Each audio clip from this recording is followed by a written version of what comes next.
Current আসিয়া যায় রে চলিয়া, সারাদিন রাত রে ও ভাইয়া, সোনারি চাঁদ বিদ্যুৎ বিভাগ, কমবে কবে লোডশেডিং এর চাপ, যা যা যা রে যা যা।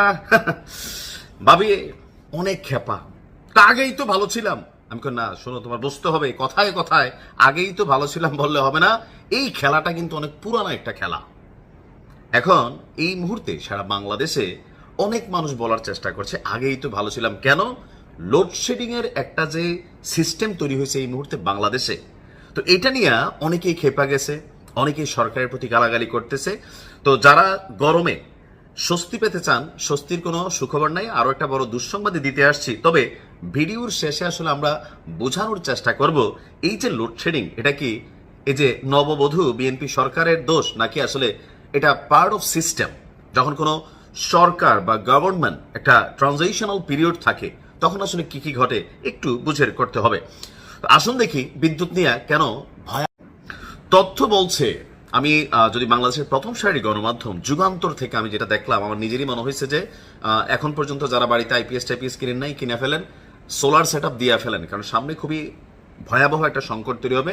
এমনি তো গ্যাসের সংকট আছে, ভয়াবহ জ্বালানি সংকট শিরোনামে বলা হচ্ছে যে 28টি বিদ্যুৎ কেন্দ্রের 6টা বন্ধ, অর্থাৎ এই মুহূর্তে রান করছে 22টা, এর মাঝখানে আরো 7টা বন্ধ হওয়ার পথে। তাহলে থাকবে কয়টা? অঙ্ক করে কমেন্টে লেখেন দেখি, বাঙালি অঙ্কে কতটা পাকা, টাকার হিসাবে অনেকটা পাকা। 200 মেগাওয়াট লোডশেডিং পিডিবি দেখাচ্ছে শূন্য, ইউরিয়া কারখানা বন্ধ প্রায় 5 মাস, অর্থাৎ সব মিলিয়ে এই মুহূর্তে সরকারকে অনেক বড় একটা চাপ পোহাতে হচ্ছে। দর্শক, এই মুহূর্তে ভয়াবহ জ্বালানি সংকটে পড়েছে বৃহত্তর চট্টগ্রাম।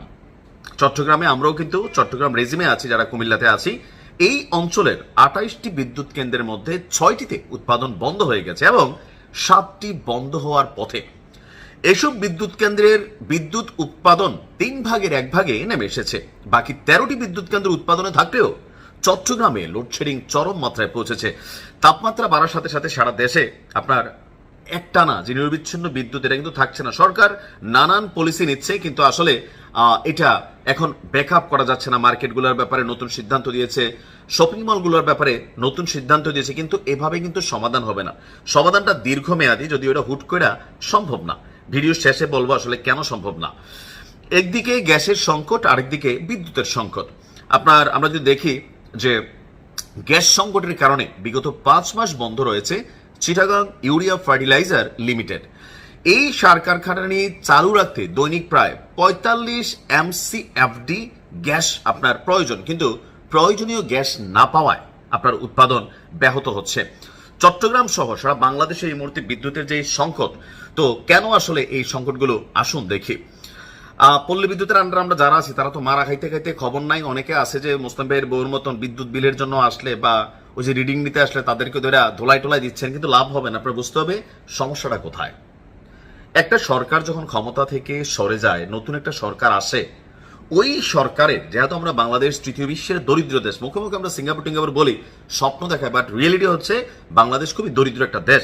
তো আমাদের নিজস্ব কোনো ক্যাপাবিলিটি নাই, ক্যাপাসিটি নাই। আপনি ধরেন তেল নিয়ে আমি বেশ কয়েকটা ভিডিও করছি যে 1972 আমলের মানধাত্তা একটা তেল, এই যে আমাদের যে কি বলে যে ক্রুড অয়েল পরিশোধনের যে সিস্টেম, আধুনিকতার কোনো ছোঁয়া নাই, যার কারণে রাশিয়া সস্তায় তেল বিক্রি করলেও আমরা ভারত থেকে ঘুরে কিনতে হয়। এটা আওয়ামী লীগ বলেন, বিএনপি বলেন, সব সরকারের সময়। ওয়াই?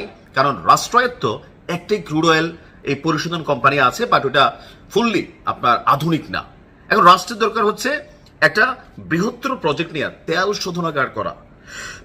এই তেলের কারণে অনেক ধরনের ঝামেলা কিন্তু এখন হচ্ছে। অনেক বিদ্যুৎ কেন্দ্র তেলের মাধ্যমে চলে, গ্যাসের মাধ্যমে চলে, তো আপনি এটার ব্যাকআপটা কোথা থেকে নেবেন? আবার যখন সরকার পরিবর্তন হয়, আগের সরকার যে লোন টোন করা যায়, বা ধরেন এই দেশটা তো আসলে একটা লুটপাটের কারখানা, যেই সরকার থাকে সেই সরকার এসে পুরান সরকারের লুটপাটের গল্প ইতিহাস কিন্তু সামনে নিয়ে আসে। তারা মনে করে আমরা ভালো, কিন্তু তারা যাওয়ার পর পরবর্তী সরকার এসে বলে দেখো সব লুটে আগারে জামাইল্লা, এরকম অনেক বক্তব্য দেয়। তা আমরা যারা যেই দলের ফলোয়ার আছি, আমরা মনে করি না এটা আমার দলের বিরুদ্ধে একটা অপপ্রচার। বাট রিয়েলিটি হচ্ছে এই দেশে যখনই যেই সরকার ক্ষমতায় বসেন, তাদের কিছু মন্ত্রী, এমপি, আমলা, সিন্ডিকেট, তারা আসলে এই সেকশনগুলোকে লুটপাট করে। এখন যখন তারা ক্ষমতায় থাকে, ধরেন ঋণের পর ঋণ হইতে থাকে, লোনের পর লোন হইতে থাকে। আমরা সাধারণ বাঙালি তো বুঝি না, আমরা মনে করি তেলের দাম 2 টাকা কমাইতে হবে, গ্যাসের দাম 2 টাকা কমাইতে হবে, সিলিন্ডারের দাম 2 টাকা কমাইতে হবে, বিদ্যুৎ 2 টাকা কমাইতে হবে। কিন্তু তলে তলে পিডিবি থেকে লোন আনলাম কত, ওয়ার্ল্ড ব্যাংক থেকে লোন আনলাম কত, বিশ্ব ব্যাংক থেকে আমরা কি নিচ্ছি, তারপর হচ্ছে চীন থেকে কি নিচ্ছি, তলে তলে এগুলো কিন্তু সাধারণ মানুষের জানার সুযোগ নেই। এটা রাষ্ট্র টু রাষ্ট্র একটা তলে তলে কিন্তু খেলা চলে। তো যখন সরকার পরিবর্তন হয়, এই যে আপনার যে লোনগুলা, এগুলো কিন্তু পরবর্তী সরকারকে পরিশোধ করা লাগে।